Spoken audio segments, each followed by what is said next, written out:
आगे है इस पाठ में सावले सपनों की याद में।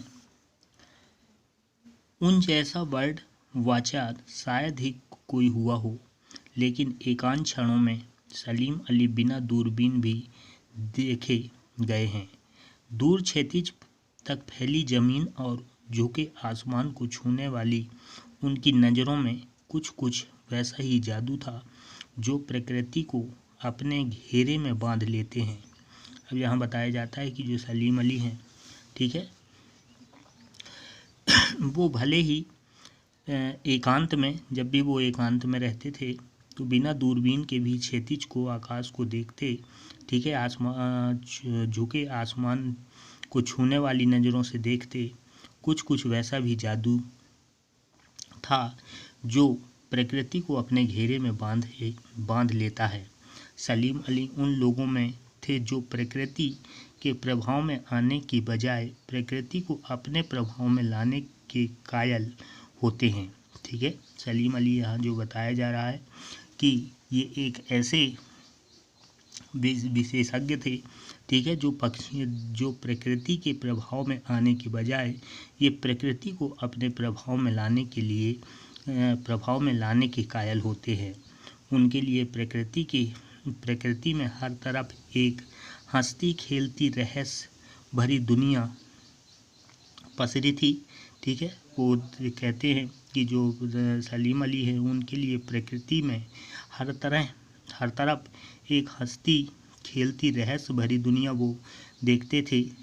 यह दुनिया उन्हें बड़ी मेहनत से अपने लिए गढ़ी थी। ठीक है, जो ये दुनिया इन्होंने बनाया था वो बहुत ही मेहनत करके बनाया। इसके गढ़ने में उनकी जीवन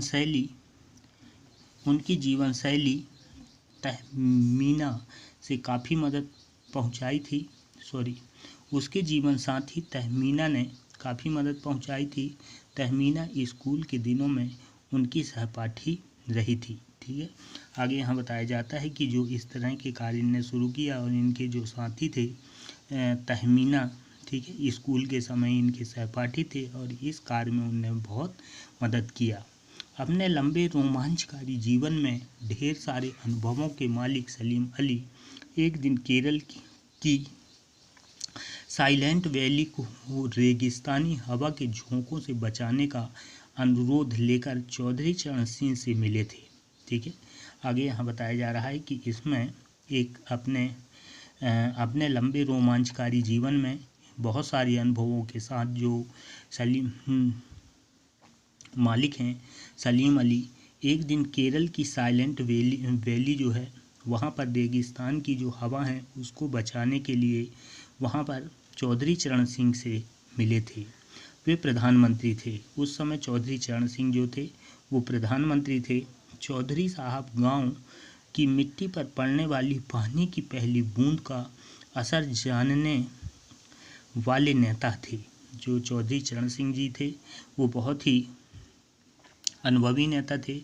ठीक है, मिट्टी में, भूमि में पड़ने वाली पहली जो बूंद थी उसके अनुभव को वो जानते थे। ठीक है, वो ऐसे नेता थे। पर्यावरण से संभावित खतरों का जो चित्र सलीम अली ने उनके सामने रखा उसने उनकी आंखें नम कर दी थी। ठीक है, उन्होंने ये बताया कि पर्यावरण से संबंधित जो खतरा था उस खतरे को, संभावित जो खतरा था उसका जो चित्र उन्होंने बनाया। ठीक है, और जब उस चित्र को उन्होंने देखा तो उनकी आंखें नम कर दी।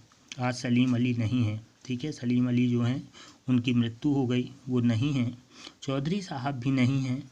कौन बचा है जो अब सौंधी मिट्टी पर उगी फसलों के बीच एक नए भारत की नींव रखने का संकल्प लेगा? कौन बचा है जो अब हिमालय और लद्दाख की बर्फीली ज़मीनों पर जीने वाले पक्षियों की वकालत करेगा? यहाँ पर अब प्रश्न है कि अब ना तो सलीम अली हैं, ठीक है, और ना चौधरी साहब हैं। ठीक है, दोनों नहीं हैं, परंतु अब इनको कौन बचाएगा?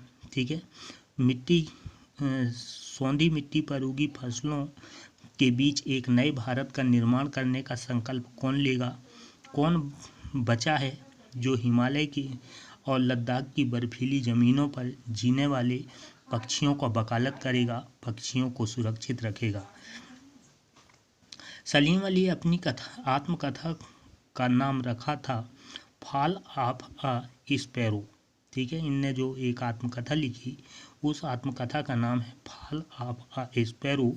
मुझे याद आ गया D.H. लॉरेंस की मौत के बाद लोगों ने उनकी पत्नी फ्रीडा लॉरेंस से अनुरोध किया कि वह अपने पति के बारे में कुछ लिखे। ठीक है, इसके बाद उन्होंने लेखक लिखते हैं कि मुझे याद आ गया D.H. लॉरेंस की मौत के बाद उनकी पत्नी से लोगों ने अनुरोध किया कि वो अपने पति के बारे में कुछ लिखें। फ्रीडा चाहती तो ढेर सारी बातें लॉरेंस के बारे में लिख सकती थी, लेकिन उसने कहा मेरे लिए लॉरेंस के बारे में कुछ लिखना असंभव सा है। ठीक है, आगे लेखक लिखते हैं कि उनकी पत्नी ने कहा चाहती तो वो बहुत सारी चीज़ें लिख सकती थी, बता सकती थी, परंतु उनने कहा कि उनके बारे में लिखना या बताना असंभव है।